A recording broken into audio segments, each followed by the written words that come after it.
Islam melarang, kita dilarang oleh Nabi kita tidur menjelang maghrib, betul? Bukan karena nanti ketindihan setan, bukan ya. Secara medis diketahui bahwa orang yang kebiasaan tidur antara asar sampai maghrib itu akan menurunnya daya tahan tubuh. Jadi gampang sakit infeksi Pak kalau Bapak tidur menjelang maghrib.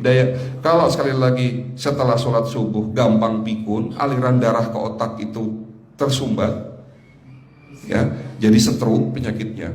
Tapi kalau tidur setelah asar sebelum maghrib, itu daya tahan tubuh kita akan menurun. Materi terakhir ini 6 langkah praktis, ya, Bapak bisa lakukan di rumah mulai hari ini. Langkah pertama, mulai hari ini jangan makan malam, Pak.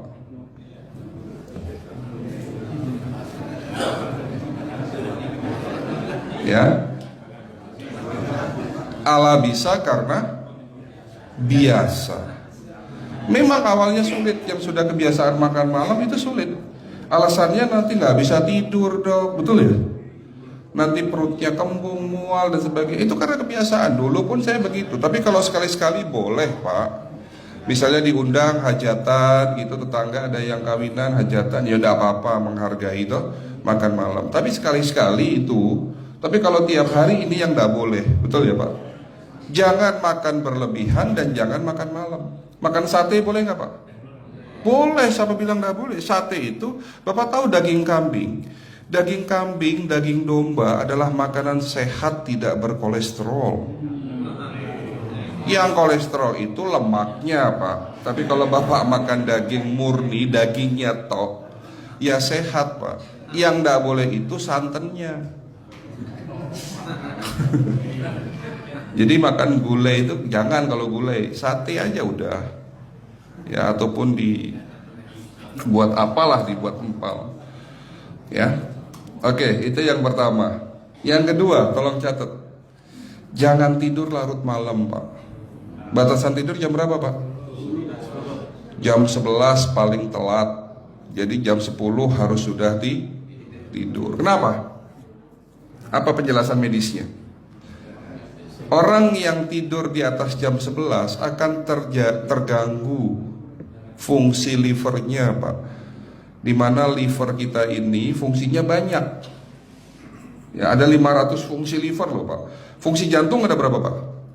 Fungsi jantung 1. Fungsi jantung tugasnya untuk mompa darah. Fungsi ginjal ada berapa?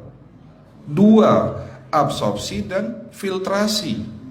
Fungsi liver 500 fungsi. Jadi organ yang paling berat dalam tubuh kita kerjanya adalah liver. Liver akan rusak manakala kalau kita tidur di atas jam 11 malam. Berarti 500 fungsi liver bisa rusak Pak. Ini salah satu penyebab diabetes. Bukan hanya kerusakan pankreas, tapi rusaknya liver bisa jadi penyakit diabetes Pak. Jadi kalau sakit diabetes itu yang terganggu itu sebetulnya bukan hanya pankreasnya, livernya pun rusak, ususnya pun rusak. Makanya dalam pengobatan diabetes di klinik kami itu bukan hanya ngobatin pankreas, tapi 3 organ penting ini saya obati: usus, liver, dan pankreas. Kebanyakan kenapa?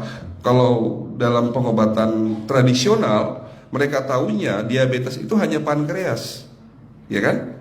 Tapi di sini dalam pengobatan holistik, orang yang kena liver itu 3 organ ini pasti rusak: usus, liver, dan pankreas. Salah satu penyebab dari kerusakan liver akibat kebiasaan tidur larut malam. Jadi salah satu penyebab diabetes pun bisa karena tidur larut malam. Ya, batasan tidur jam berapa? Sekali lagi, jam 11 harus sudah tidur pulas. Jadi jam 10, setengah 11 paling lambat kita harus tidur pulas. Nanti setelah jam 1 boleh bangun.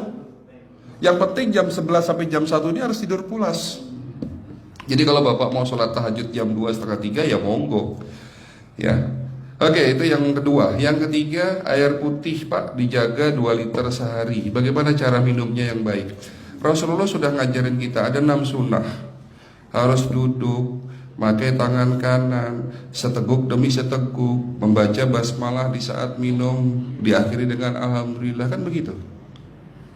Ya, pagi hari minum 1 gelas bangun tidur sebelum sholat subuh. Setelah sholat subuh boleh teh, tapi juga dibilas dengan 1 gelas air putih. Sebelum mandi nanti Pak, minum air hangat. Kalau Bapak mandinya pakai air dingin boleh, tapi sebelum mandi minum air hangat, biar tubuh kita ini jangan terlalu dingin di saat kita kena air dingin. Sampai maghrib pastikan 2 liter sudah masuk dalam tubuh kita. Malam mau tidur, tolong perhatikan Ibu ya, malam mau tidur jangan banyak-banyak minum. Nggak boleh minum malam itu segelas sampai 2 gelas mau tidur. Cukup seteguk 2 teguk saja. Karena kalau sampai kita minum mau tidur 1 gelas besar, ginjalnya malah rusak Pak. Ya. Oke, itu yang ketiga. Yang keempat, puasa. Lakukan puasa secara rutin, insya Allah kita sehat. Nah, untuk penjelasan atau materi puasa, nanti bisa hubungin staf saya. Nanti di bulan Ramadan tahun ini, kalau memang masih ada slot 1 sampai hari ke-20, saya bisa mengisi manasik kesehatan yang berkaitan dengan manfaat puasa untuk kesehatan. Insya Allah kalau memang masih ada slot waktunya, karena kita di bulan Ramadan hanya 20 hari kita mengisi manasik. Ya. Oke, itu yang keempat. Langkah keempat. Langkah 1, 2, 3, 4. Langkah kelima. Nah, sebelum saya menjawab yang kelima, saya ingin membacakan sebuah sabda Rasulullah. Rasulullah bersabda, di dalam tubuhmu ada segumpal daging. Jika segumpal daging itu sakit, akan sakitlah seluruh tubuhmu. Dan jika segumpal daging itu rusak, akan rusaklah seluruh tubuhmu. Apa itu segumpal daging? Segumpal daging itu adalah hati. Tapi ternyata yang dimaksud Rasulullah itu bukan liver Pak. Yang dimaksud Rasulullah adalah hati kita, roh kita, jiwa kita, perasaan kita. Kalau hati kita rusak, kita banyak penyakit hati, iri, dengki, sombong, takabur dan sebagainya. Penyakit fisik akan muncul dalam tubuh kita. Ya, tidak ada orang stres itu sehat, betul tidak Pak? Tidak ada orang yang suka marah-marah itu sehat, betul tidak? Bahkan Rasulullah menganjur senyum adalah ibadah. Senangkan orang lain, permudah urusan orang lain, insya Allah kita sehat. Ya. Jadi itu langkah ke-5. Langkah 1 sampai langkah ke-5 sifatnya individual. Bapak bisa lakukan sendiri di rumah. Tapi langkah ke-6 ini butuh bantuan pihak dokter atau rumah sakit. Kira-kira langkah ke-6 apa Pak? Lakukan pemeriksaan sebelum sakit. Jadi periksa itu jangan nunggu sakit baru periksa. Jangan seperti kayak Bu Ustazah tadi, diajak periksa, jawabannya takut ketahuan penyakitnya. Setelah stroke baru datang ke klinik untuk minta diperiksa. Kalau sudah stroke susah nggak nyembuhinnya Pak?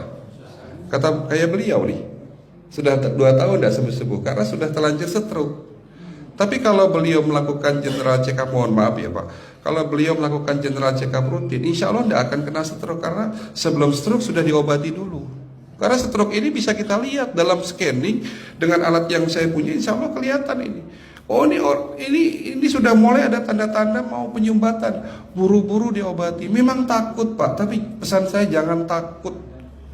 Ya, lakukan pemeriksaan supaya kita tahu, supaya kita kenal. Gitu ya Pak. Jadi kira-kira di jemaah ini ada enggak yang mau saya ajak periksa kita semua? Pesan terakhir dari saya, lakukan pemeriksaan sebelum terlambat. Ini pesan saya dan pesan seluruh dokter di dunia sebetulnya. Lakukan pemeriksaan sebelum terlambat. Ya, karena dengan kita melakukan pemeriksaan kita akan kenal tubuh kita. Kalau sudah kenal kita akan sayang sama tubuh kita. Betul Pak? Ada pepatah mengatakan tidak kenal tidak sayang. Cukup sekian dari saya. Mohon maaf kalau penyampaian kami kurang baik. Akhirul kalam, wabillahi taufiq wal hidayah. Wassalamualaikum warahmatullahi wabarakatuh.